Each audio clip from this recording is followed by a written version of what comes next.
What's up? What's up? What's up? What's up? What's up? What's up? What's up? Hey, I got a Canada Dry right here. So I have to drink Canada Dry before I start the show off, and I will be drinking it throughout the show. Hey, yo, welcome to another edition of yours truly, Uncle Luke podcast. Yo, we got a real big show today, people. We got a real big show today. Y'all come on in. Y'all come on in. Bring your friends. Come on in. Bring your friends. This thing gonna be epic today. It's a beautiful Friday, and I'm happy y'all could join me. You see, I got my family on. You see, I got a rattler on. I got the big rattler coming on today, which is my good friend Quinn, brand new head coach of the Florida A&M Mechanical Agriculture, Florida A&M Agricultural and Mechanical University. So y'all go tell Rattler Nation that they brand new head coach is gonna be on here. We're gonna have a good little conversation about some of the beautiful things that he's doing as well. My girl Joy Reed, she's supposed to be joining me today. There's a lot of breaking news that happened, so I'm hoping to still have her on here. If we don't have her on here today, then I totally understand. But it's gonna be a great show. I mean, we got a lot of things to discuss. Obviously, we do sports, politics, and entertainment here. Before we start the show off, people, I want y'all to do one thing. Get in the chat and let me know where y'all from. In the words of Uncle Al, where you from? Where you at? Where you from? Where you at? Yo, we're going to have a good time today. You know, as you can see, I have a little bit of cold. You know what I'm saying? So we're going to get through it. We are definitely going to get through it because that's what it's all about. You know, troopers come in and be straight troopers at a time when they need to be troopers. You know, so let all your friends know we are live right now, right here on all of your social media networks. Like, share, and subscribe. It's the Uncle Luke Show podcast. Shouts out to my girl Glow up in here. Oh, there they go. They coming in here. Glow from DC. DC in the building. College Park in the building. Yo, hey, look here, man. I know. I want y'all to go tell them folks from Rattler Nation that their head coach going to be on here today because this is going to be beautiful. St. Louis in the building. I love it. Hey, this is a beautiful time, people. This is a beautiful time. We're going to have so much fun on this show today. You know, I missed Wednesday, obviously, because I had a bad cold and then I had to do some things on Wednesday. But again, we're going to have a good time today. I'm here on Friday fighting the cold. The cold has been fought off, but it's a beautiful thing, man. I like to thank all the people on YouTube who are on YouTube right now. Everybody who's on Instagram, Uncle Luke Real One. Everybody on Twitter, Uncle Luke Real One on Twitter, and all my good friends on Facebook. All the grown folks on Facebook. You know them grown folks be on Facebook. Hey, grown folks is on Facebook. Young people on Instagram. Then you have a whole section of other people on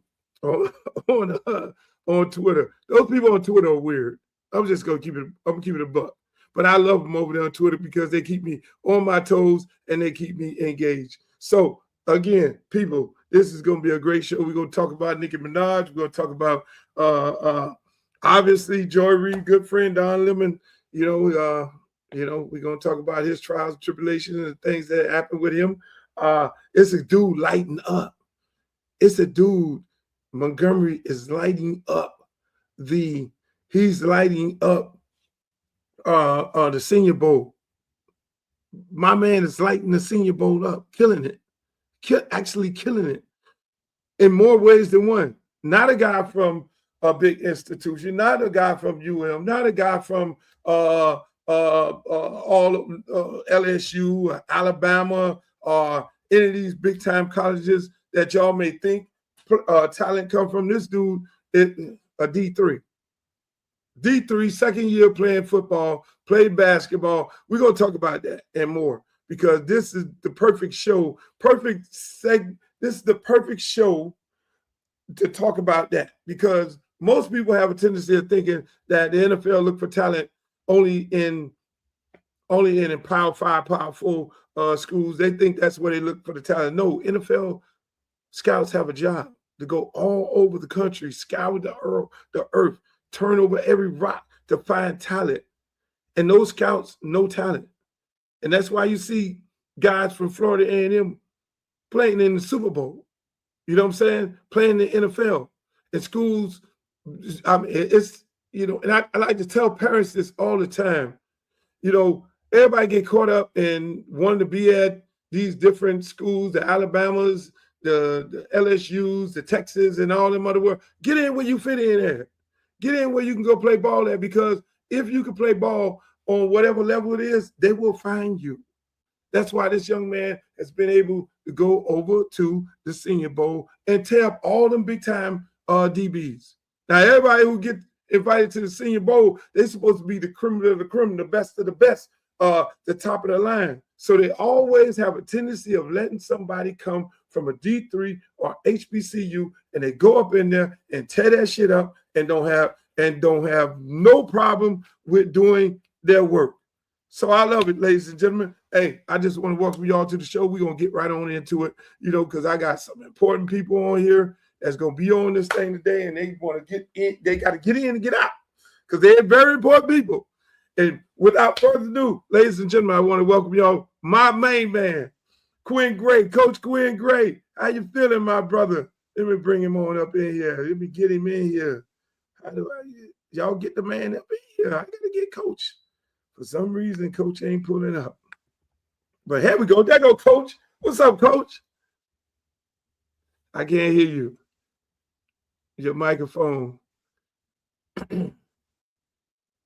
Now we still it's on your end. It's on your end. Mike. Yeah, it's on your end, Coach.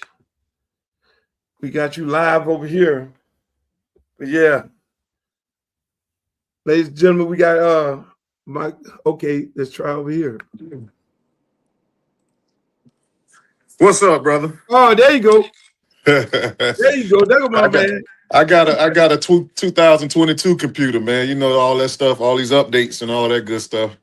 So exactly. I'm doing what's going on, brother? Man, I'm good, man. Hey, man, thank you for coming on the show, man. Congratulations, everything on being a new head coach at Florida A&M, man. I really appreciate it, my brother. Absolutely. Appreciate you having me, man. How things going your way? Yeah, hey, it's beautiful. I gotta play this right here before we start. I gotta play this. I saw you down there and I just got so excited. I'm like, hold on, man. I got my man here and I know he on the trail, so I ain't got but so much time with him. But I gotta play this here before we start. Let me help you understand who I am not. I am not the 19-year-old Quinn Gray that played against Youngstown State over 30 years ago. If you are still living in that decade, shame on you. I am not the Quinn Gray who was getting his first coaching role here in 2010, 2011. I am not that Quinn Gray. I am the Quinn Gray who's a Division II national championship coach who just led a school to 12 wins, the highest wins in a university's history. And I am a leader of men that is going to take this program back to where it wants and needs and always should be, and that's at the top. Not only of HBCU football, but FCS football. And whatever we do, and whatever we see, this is a dream come true for me. and whoever we be. Man, when I saw that, I was like, okay, that's what I'm talking about. When I saw that, that got me all excited because you know I always tell people this: I'm a rattler first and a hurricane second. That's right. I got 3 brothers that graduated from Florida A&M. 3 of them, Henry, Harry, Stanley, and them boys. You know it's rattling in our house. But that's right. That's right. I'm saying, I mean, how excited are you to come back to your alma mater, the coach? I mean, I know this. Everybody, it seems like everybody always had Quinn Gray head coach. But I mean, I don't care who's coaching there. It's always seemed like that was all automatically cemented in. And for it to happen right now, how excited are you to be at your alma mater? Man, Luke, to be honest with you, man, it's the biggest blessing that to this point, besides my kids and my wife, to be honest with you, man. Just being in this seat that I'm sitting in right now and sitting in the seat that my head coach sat in at one point, and some of the guys that have come before me is truly just a blessing.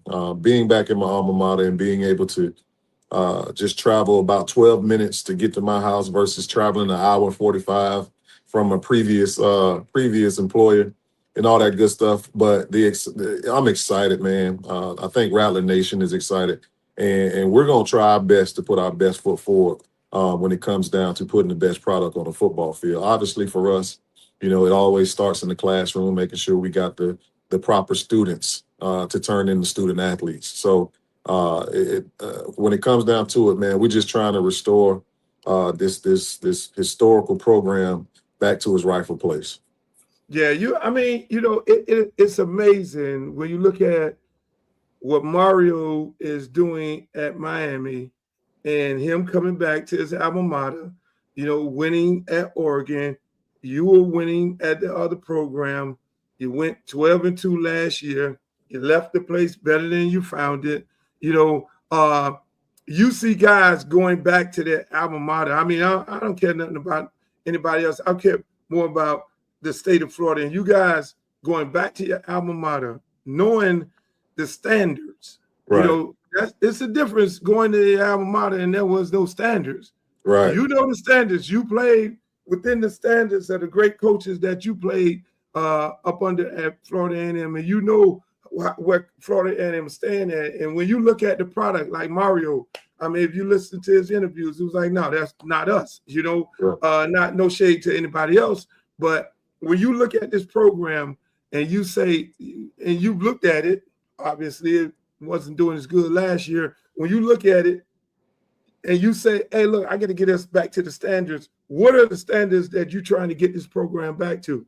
Well, the first thing is just having that championship mindset, right? I think being a champion and is truthfully and totally a mindset, and it's how you do one thing is how you do everything. How you carry yourself off the field, how you champion yourself in and around the community, how you champion yourself in the classroom, always carries over to how you perform and how you're able to translate that into the football field. So for me, man, it's really just getting this program back to the standard of excellence that FAMU stands for. And for me, and the coaches that we've brought in, the coaching staff, I think, we got the right guys in here to make sure that we're instilling that confidence that these student athletes need to don the orange and green. Because at the end of the day, it's still a privilege. And it's funny that Cristobal and myself that you mentioned are at the two schools that wear the orange and green. So for me, it's truly about getting us back to making sure that we're doing things the right way,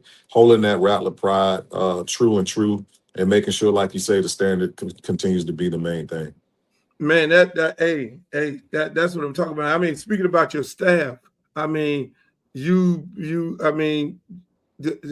I've never seen nobody really focus on letting the world know about their staff, which says that the head coach is proud of what he's assembled. I mean, you got some top of the line dudes on the staff. Can you talk about some of the guys? I mean, I'm looking at Ron Dugan. I'm looking at big time coaches who played at big time programs. Absolutely. Really, talk about your staff. Well, you're talking about, first and foremost, man, our guy, your guy, my guy, that's the chief of staff, Larry Williams, man. That's my guy. Exactly.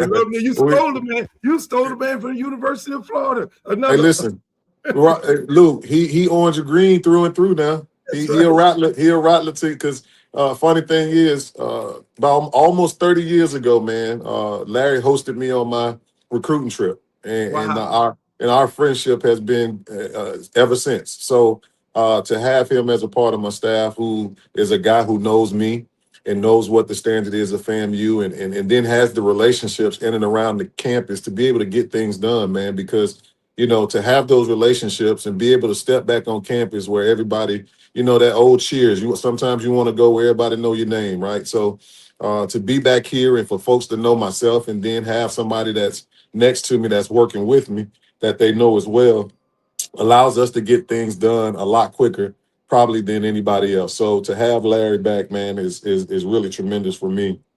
To be able to just focus on the things that we need to focus on and making sure we're putting a championship product on the field.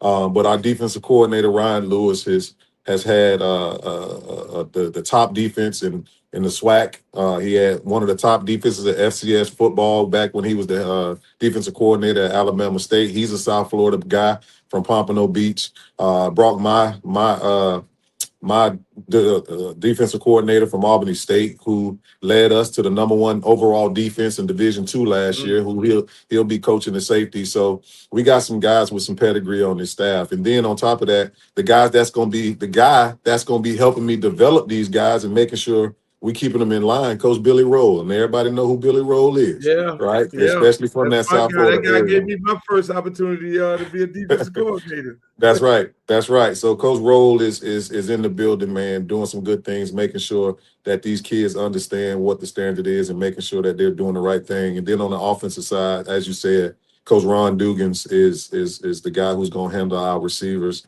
And he comes from a long pedigree. He might have the Florida State tag on his name in terms of college, but Coach Dugan's a rattler through and through. He went to FAMU High and all that good stuff. So he knows all about the orange and green, has grown up around it and things of that magnitude. Reed Sanders, who's my quarterback coach, is a seasoned vet on the HBCU level, and has done some good things, man. More recently, helping West Georgia change their pedigree around in terms of offensive football. So, man, the staff in itself has come along tremendously in terms of getting guys in and making sure that we're getting the quality coaches on the yard to make sure we're putting these guys in the right situations. Yeah, man. I mean, like I say, when I saw that staff, I was like, this man putting together all-star staff, and that's what it's all about. I mean, guys who coached on all types of levels and got it done, got it done. That's the most important part of it, which I commend you on that because, just like you say, our guy Larry did so much work for University of Florida and recruiting guys over there. And it's the staff. Why I love the staff is the staff is well-rounded. You got South Florida guys with real South Florida ties, not just with ties. You know what I'm saying? You got, like I say, Dugan up in that area. He's obviously recruited all around the country, which is very important. I mean, and yourself, your name is like, I mean, you amongst the legends at FAMU when it comes to FAMU. No shade on Jawan Sider. Oh yeah, that's my boy. I just talked to Jaywan the other day. He down there recruiting now if he's still there. But ain't no slight to Jaywan. We bought. He know what it is. It's all love for Jaywan when it comes down to the Rattlers. But exactly, I mess with him. I say, Jawan, you was the one blew the championship game. You did. I said, we had a championship. You blew. He gives me all. I'm like, okay, all right, Jawan, I'm gonna let you have your story. but I know. But no, man. I mean, I'm like I say, this staff, and for any student athlete, any parent, that's the first thing you look at. That guy who's gonna be coaching your son in the room. You know what I'm saying? That's right. If he has the ability to get your child to the next level, and this is where I always look at FAMU. I mean, no disrespect to any other institution, any other HBCU or whatever it may be. When you look at FAMU, it's like the creme de la creme when it comes to the standards. We the standard. No, there's no question. It ain't disrespect because I think when it comes down to it, man, the HBCU spectrum, they know where the history lays. You got the blue bloods, you got Grambling, right? You got Southern, you got FAMU, you got schools that are the blue bloods of HBCU football, and you got the Howards and things like that. So when it comes down to it, I don't think it's necessarily disrespect to anybody. It's just giving homage or paying homage to those colleges and universities who really set the standard for HBCU football when it came down to it. And to me, that's not being disrespectful. It's just really giving respect to those who really put the footprint of HBCU football on the map. Yeah, no doubt about it. Because I remember one time, at one point, and so, I'm going to tell my age. I'm kind of old. So I was there when FAMU beat University of Miami at Doak Campbell Stadium. I was there at that game. And That's right. That changed the University of Miami. I was around, I'm a real rattler. When there was petition after petition of putting FAMU in the Power Five. I mean, FAMU was just that deep, and we knew after that game, Stellenberger decided, hey, look, man, I'm looking down the thing here. I mean, I got dudes from Broward and Palm Beach and Dade, and I just got beat by a whole bunch of, and that's what created this the state of the U. You know what I'm saying? That's right. You because all the talent was at FAM. These boys weren't recruiting that. Even Florida State, none of it. Y'all were all at FAMU, and so you all created the standards and just beat everybody's brains out to the point where people didn't actually even want to play against y'all. And that's why talk about the type of kids you're recruiting to the program. Well, when it comes down to recruiting, man, obviously the landscape of college football has changed, Luke, and I think you're well rehearsed with dealing with some of the things that you see nowadays in recruiting. And for us, man, because we don't have the budgets that the University of Miami's and the Ohio States and all that good stuff have, man, we really got to do our due diligence and making sure that we're bringing in student athletes that still value the academic and the education, right? Because at the end of the day, Florida A&M still offers the best education in the nation to me. And to a lot of people, to be honest with you, as the number one HBCU or public HBCU in the nation. So for us, man, we're and on top of that, the standards to get in FAMU are quite daunting, to be honest. So we have to recruit in a certain way to make sure that the guys we're looking at even have the possibility of being admitted to the school. So with that, with the requirements for the university, that lets us know that we're getting smart football players at the beginning of it, right? Because you got to have a certain GPA, you got to have a certain test score, and all that stuff is not going to be sort of kind of lightened up because they're a student athlete. We may be able to get one or two in every year that's right at a 3.0 or 2.9, but 3.3 is the standard, right? So with all that, man, we definitely are looking for guys of high character that are looking to play the game the right way, right? And we're although we do have a collective and all that good stuff, and make sure that we try to do what we can for the student athletes. We're a lot more interested in guys that ask more questions about the academic and the history of the program versus what we can do for them financially. And unfortunately, with the way college football has sort of kind of turned these last few years, there's a lot more people looking for the bag versus looking for the bachelor's degree. And that's what we're looking for. We're looking for guys that's looking for the bachelor's degrees. Yeah, because it becomes a unique situation. And I know for you, you get guys who are in P4s and some of these other universities, and then now you got to make a determination if you're going to bring this guy in. And like you say, these guys are looking for money, and not necessarily, and that's why I'm like so excited about this kid this Montgomery who's currently tearing up the Senior Bowl, comes from a D3 school and doing what he's doing, kind of segues into, hey, and you got a guy that's getting ready to play in the Super Bowl right now, correct? I mean, you can get it done at FAM, you know what I'm saying? I mean, and let's face it, it's probably one of the most beautiful campuses in the entire world, and the beautiful people on campus. Right. You know what I'm saying? So I Because like mean, I think it goes back to what you hit on, Luke. When the NFL gonna find talent wherever they can. They gonna turn over every rock. They gonna turn over.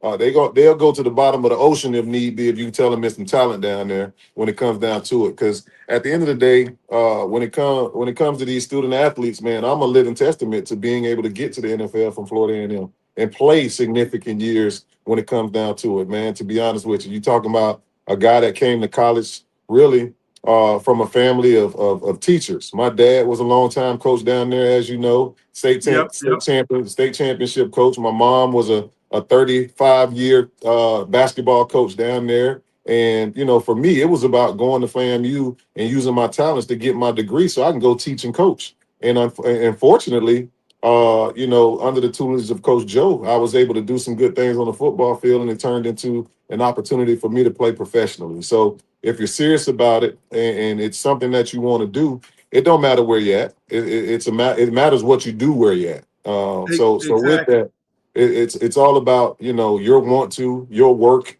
and your intent in terms of what you want to do with your life and how you want it to go. Exactly, exactly.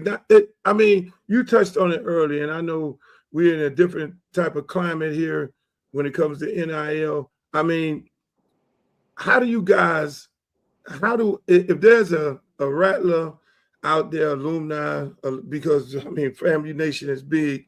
If if they want to get involved into your program and making donations or being a part of the collectives, I know you got all these collectors have a name, like Ole Miss, the Grove collectors. What's the name of the fam collectives, and how can people get involved into making donations into the program? Well, the biggest thing right now, man, is the Restore the Strike campaign, to be honest with you. And that campaign has been tremendous for the last almost 2 weeks, 30 days, or whatever the case may be. And right now, Luke, what you got on this screen, we're at right now, I want to say we're at $290,000, a little bit Oh more wow! than in terms, because the Beta Alpha chapter of Delta Sigma Theta just gave a donation of $75,000, man, Oh on their wow! on their Oh on their birthday. So wow! hats off to them, and hats off to everybody who's given to the campaign, because at the end of the day, this is really truly showing our student athletes that they have the support that they're looking for. And for us, man, the Restore the Strike phase one of it is really complete. So now we can go on into phase two, where we're gonna try and raise that extra 250,000 to get us to 500,000 to help the program put lights on the practice field, put towers up to make sure that we're getting the film that we need for technology. We want to get our student athletes the iPads that they need, instead of killing all these trees, and giving them playbooks like old school coaches used to do, because that's what we still do. And these days, these guys are all into technology. So for us to be able to do something like that for our student athletes is huge. So continue to support the Restore the Strike campaign. Although I want to say that thing ends on tomorrow, man. For the first Oh tier, we definitely want people to still continue to give. And once we get into tier two, that definitely continue to give as well. And we're gonna do, because and if I'm being transparent right now, Luke, I know our FAMUans and our folks, they want to know where their money going, right? So at right. the end of the day, Coach Gray ain't gonna do nothing wrong with their money. You gonna see what we're gonna do with that money. And again, we're gonna put some lights up on the practice field. We're gonna make sure our student athletes have the best technology that they can possibly have in terms of their learning capabilities, and making sure that we're putting our student athletes in the best situations to compete with the Jackson States and the Alabama States of the SWAC, so we can return. I'm sorry, and the Prairie Views A&M. No disrespect to Coach Tremaine Jackson, because he won the SWAC last year, so I got to give him his props. Which is another D2 coach that came in and did his thing last year. So, but we're looking forward to it. But that other entity that we also have is called the Fang Exchange. That's our collective. It's a group of young ladies who put the group together to make sure that they're trying to help our student athletes in the best ways that they can. Obviously, with NIL and all that good stuff, there's no sense of pay to play. You know, it's just an opportunity to get their name, image, and likeness out there to the community, and then for them to earn some dollars for doing that. So the Fang Exchange is our collective that we utilize. But at the end of the day, the Restore the Strike campaign is still up and running and going strong. Yeah, man. I saw this right here, man. Get your shirt today. All Oh yeah. in. Oh yeah. You see him. I was like, I gotta get that shirt there. I gotta get update the gear. I'm on that scene real quick. That's right. That's right. And let me tell you, man, when you see these type of things and you're reaching out to FAMU Nation, you know, I'm not surprised. I'm not surprised that people are coming to donate because you're reaching out to them. You know, it's just a lot of time people don't know how to donate, and right. by you engaging the communities, it seemed like day one, right. you were like, yo, hey, look, we need your support. You know what I'm saying? No question. And we need your support in dollars. Because that's right. People don't understand. At the end of the day, Luke, like I said in my press conference, I'm not gonna wait till something bad happens. We need what we need, and we need it now. Like I'm walking in the door and I see things from a coaching perspective in places that I've been that I know that we're gonna need and we don't have right now. It's 2025 and we haven't had lights on the practice fields since the practice fields have been out there. There's no way that's something in 2025. So for me, the biggest thing is to get some some lights on the practice field, so we don't have to utilize our game field every day. Because Correct. At the end of the day, as I said as well, our game field is a sanctuary. It's a privilege to get on that thing, and it ain't just. And if I reference University of Miami, when it was the Orange Bowl, they wasn't going into practice in the Orange Bowl every day. No. Right. So at the end of the day, for us, Bragg Stadium is our really our reward for performing through the week in practice. So when we out there in that practice field, we reward guys for the work that they put in and week out. And that's what we need to make sure that we have the lights for. So when we do practice in the morning and it's a little dark outside still, we can turn them lights on and get our work in and make sure we're doing the things to prepare our guys to go win football games. Yeah, I think people have the misconception, you know, that, oh, I bought a ticket and that supports the program. No. No. They're boosters. Unfortunately not. Unfortunately not. It's all great to buy the ticket to the homecoming and buy the ticket to the game and fill up the stadium. That's what we want you to do. But at the same time, what runs universities, and that's why you see people like Mark Cuban at the game trying to give $39 million to a quarterback to stay there, and these big donors. I mean, you have the Moss brothers here in Miami that's putting significant money back into the program, and it's the same thing. FAMU has put out so many successful people, including my brother, on 3 golf courses. I'm telling him right now, you're gonna make a significant donation to FAMU football. That's right. You got all these golf courses. You got to put the dang on lights up there. That's right. That, I'm gonna throw you out the family. You know what I'm saying? Hey, I need my man to have everybody. People, I'm telling you, it's very, very important because a lot of people get on social media and be like, "Why are kids going to this school and why are kids going to that school?" Our kids don't have to go to these schools if you pour in the resources, reach in your pocket, and you don't. I mean, hey, $100 go a long way. If 100,000 people give $100, that's a hell of a number. That's you a know fact. what I'm saying? That's and if you got it, you should be able to donate it. And so I think, you know, that's the most important part of it. And that's why that's you know, we could talk ball all day. Yeah. That's the most important thing for me is people people giving back to the university. You know what I'm saying? He got the right guy there. That's what happened with Mario. Mario came here, and before you know it, I had a conversation with the mayor of Miami, Francis Suarez. I said, Francis, Mario told me, he said, Coach, I haven't been to Miami in over 10 years. This is new. This is all brand new. I haven't been here. You know what I'm saying? And I just came in just like everybody else.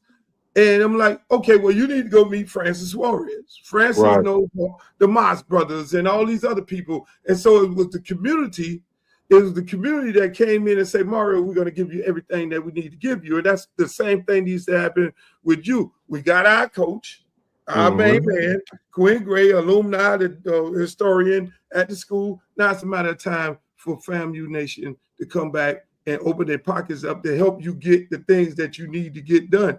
You Absolutely. know, yeah. Absolutely. I think, you know, as I said, you know, the biggest thing, man, our alumni base is tremendous. You talk about a university with 80,000 plus living alumni, right? And I know everybody didn't play sports and all that good stuff or play football, but I think for us, you know, it's really our duty to give back to a university that gave us so much, right? A lot of us came to FAMU not knowing where we were going to go in life, and FAMU really afforded us those opportunities to find out who we were as people and to set our lives on a trajectory for us to be able to take care of our families. A lot of us might have found our wives or husbands here at FAMU. So our lives are really, a lot of us, our lives are really set in the way that they are because of FAMU. And to me, man, that's a reason in itself to make sure that you're giving back, even if it's not the football. But giving back to the university, man, is important. And I think, you know, for me, that's why I give back. Not just because I'm the football coach, but at the end of the day, when I wasn't a football coach, I still was donating and things like that. So, but we got to get our living alumni to make sure that they start giving. Yeah, and people who looking at chat, who's on the podcast, we're talking to head football coach Quinn Gray of Florida A&M. Highest of 7 hills. Did I get it right? The highest of 7 hills. The highest of 7 hills. Highest of 7 hills in Tallahassee, Florida. Hey, my favorite football school, FAMU won, Miami too. It's always been like that because that was in our house. All the brothers who went to FAM in my house. I mean, hey, coach, it was a pleasure talking to you. I know you got to get back out there and get on the recruiting trail. Yeah, man, got a big weekend going on. We got a dude from South Florida, Dillon That's High right. School. That's Dillon right. High School. The L's. Listen, that's right. Everybody from South Florida, look. I'm telling everybody right now. I know the campaign is over. Now, when you get ready to no. It ain't over. It ain't over now. It ain't over. We still got to the 31st for tier 1. The campaign ain't gonna end. No, we need to get some. We need to get. Hey, look, I got my 1,000. I'm gonna click my 1,000. I'm challenging everybody else to match my 1,000. There we go. There we go. Yeah, I'm getting on the phone, calling all my homeboys, Rick Ross, everybody. You name That's right. it. Old Maurice down there, OTDD. I'm gonna call my brother as soon as we get off the phone and make sure. When you came and saw me a couple weeks ago, I said I put him on blast on Instagram. Hey man, when you coming to see me, you know, I'm your brother. When you coming to see me, so. But no, man, I appreciate the platform, brother. And I definitely appreciate the support and really look forward to having you be a part of the program and helping us do whatever it is that we see fit in terms of resetting the standard for FAMU football and restoring the strike to the Rattler Nation. So I appreciate you having me, man, and I'm looking forward to seeing you again. No doubt, man. This your home. Anytime you want to get on here and talk, you just come on and take over, and that's how we are. That's it. Whatever message you need to get out, however you can hit me and I can go and give them a hardcore message because they know I give it to them blood raw. Blood raw. Exactly. Thank you, man. Hey, man, I appreciate you, Luke, man. Appreciate you, man. And let's go Rattlers. Hey, let's go Rattlers. Hey, ladies and gentlemen. Hey, boy, listen, man, this was an excellent interview. Y'all give it up for my good friend Quinn Gray. This is beautiful. Hey, he's gonna do some great things. I'm gonna tell you like this here. If you are not making no donations right now, you need to go and make the donation. Get the shirts, get all the good stuff, get all the merchandise, you name it, get your gear. Make it donate. We talked about the donations where you need to go and make them bad boys at. You got to go do that. It's FAMU football. That's what it's all about. If you're in Florida, you got, hey, look, FAMU #1, BCC #2. And I don't care if y'all get mad because they used to call y'all Babbitt Country chumps, but they put a U. So I don't know what they call y'all now. Cookman, I still love y'all. Let me just take I like y'all. I like y'all. I don't love y'all. I love fam. So Cookman, y'all gonna be all right. Y'all won this year. You won this year. You won this year. But I think that's probably set y'all up to get beat multiple times. Ladies and gentlemen, that was Quinn Gray, Florida A&M, Florida Agricultural Mechanical University, the highest of 7 hills, Tallahassee, Florida. This gentleman right here.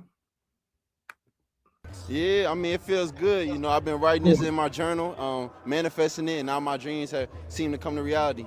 And how does it feel? You're about to go to the NFL. The dreams are about to come true. All out work for this moment. How does it feel? It feels good. You know, I just started playing this game of football 2.5 years ago. I was a basketball player. I went to college for basketball, and now I'm just playing the game of football. So now it's, you know, it's a late dream, but it feels good, though. Last question. You see what I'm saying? I had to show y'all that before I show y'all this. This man, Division III school. Mind you, he tried to walk on at the University of Houston. I'm not going to say no dates because I don't want to get in no trouble with people, because people want to come after me and say I'm alluding to something. He tried to walk on at the University of Houston. They told him no, and then he went to the D3, and then he balled out. Look what he's doing at the Senior Bowl right now. So first one here on the diamond. So once the DB sees the speed release, he's thinking fade. So he's going to kick step to get back on top. But for Tyron, we sell the diamond for 3 steps. So we're selling with speed.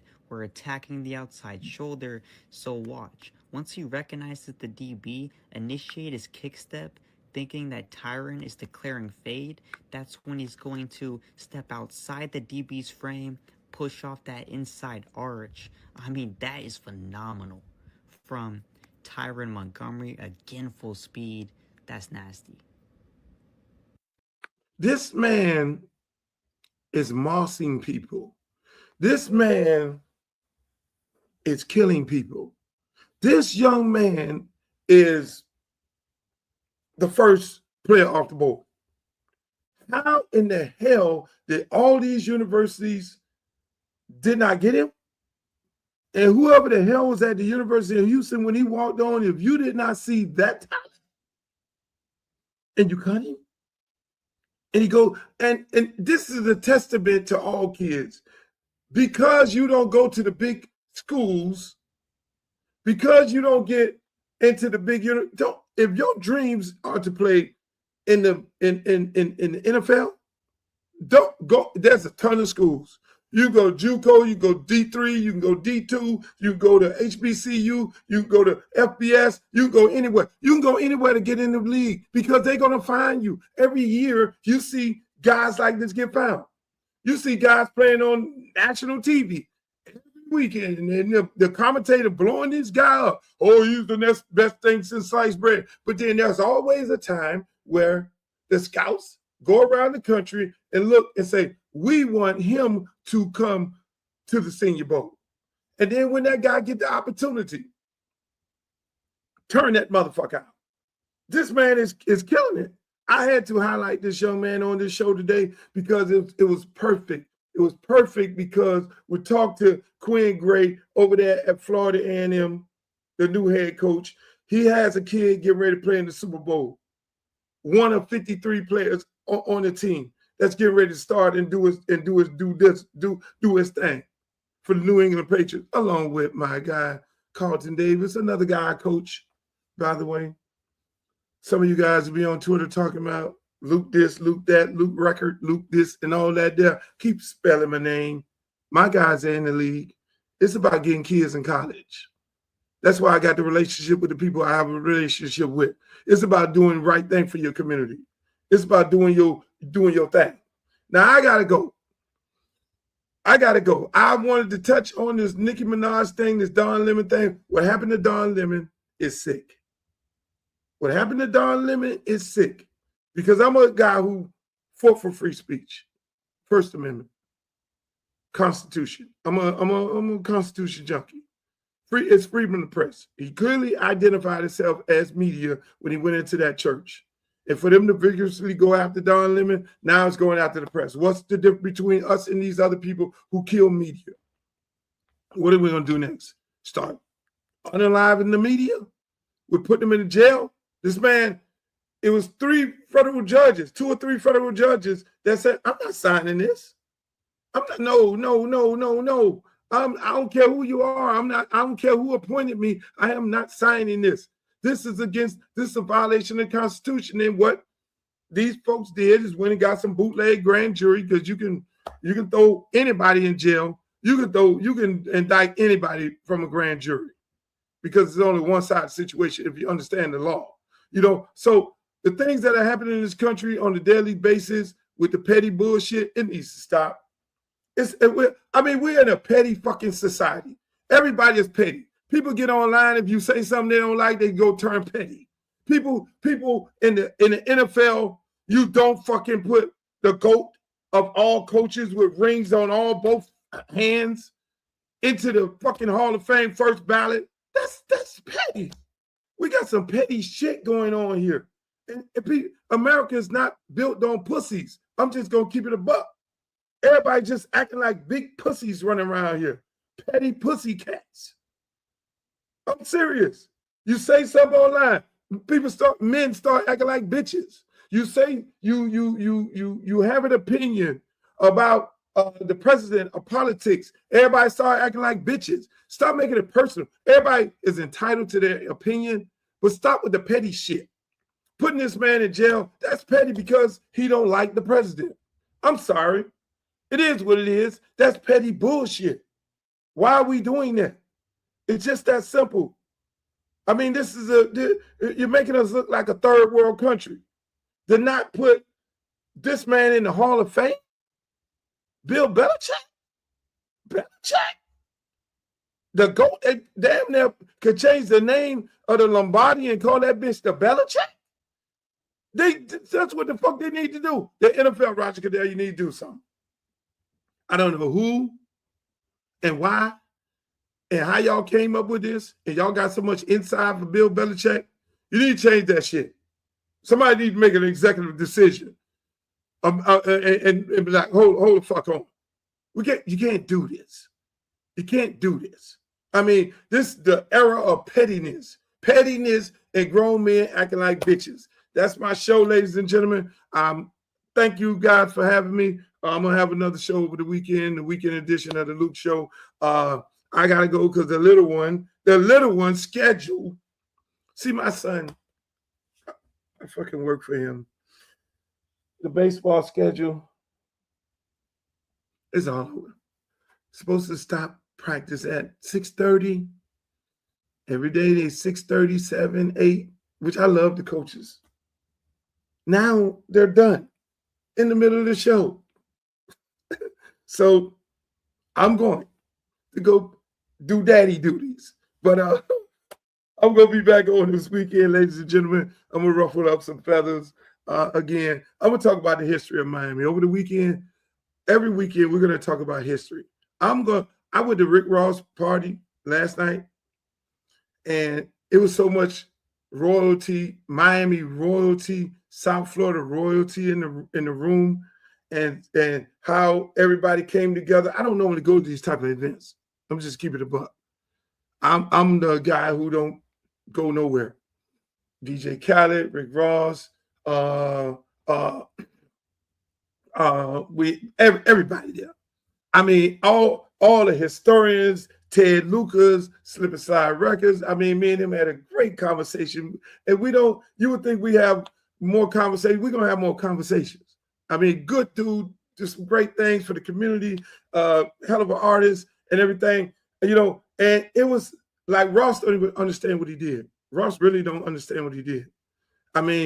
He brought South Florida together, and in more ways than one, which I've never seen happen before. Where we all get come, Trina and her husband. You know, it was like a family reunion. You know, when you go to family reunions, there are people in the family that you have not talked to. There are people and that you haven't beef with, and you come to the family reunion and you basically hug and embrace. I'm looking at French Montana. You know, it was a few words mixed up with me and him. And hey, man, love you, my brother. You know, it's just so much love in the room.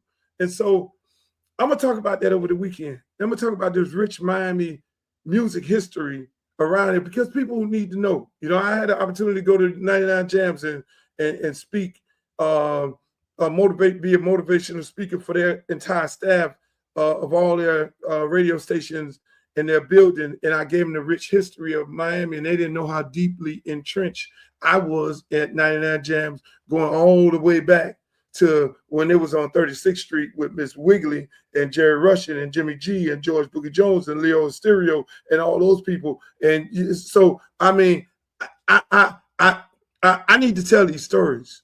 I need to tell these stories. And so that's what we're going to do on the weekend. We're going to tell historical stories. I mean, the stories with Tupac and Biggie and all that. Y'all need to know these stories. You know, I got these stories right here, but we're going to connect the dots. So I'll see y'all over the weekend, ladies and gentlemen. Make sure y'all enjoy your weekend. Today is Friday. Don't get in no trouble. It's happy hour. At the end, as usual, in the words of Walter Cronkite, the great reporter, anchor, before I go, I want to thank everybody on YouTube. Thank you for being there. Like, share, subscribe, Twitter, Instagram, all these different platforms. Appreciate you guys for being loyal fans and making these numbers go crazy because we didn't hit over 6 million viewers in the last month. And it's because of you and because of the platform that you have given me to be able to come on here, and we're making an impact. So I want to say this in leaving. Hey, like Walter Cronkite always say, may the good news be yours. Make the booty go, make the booty go, make the booty go, make the booty go, make the booty go, make the booty go, pop, pop, make the booty go, pop, pop. I need some bad girls. I'm gonna let y'all hear my new song. I need some bad girls. Come on, baby. Come on, right here. You and you. Come on with that, your fine ass.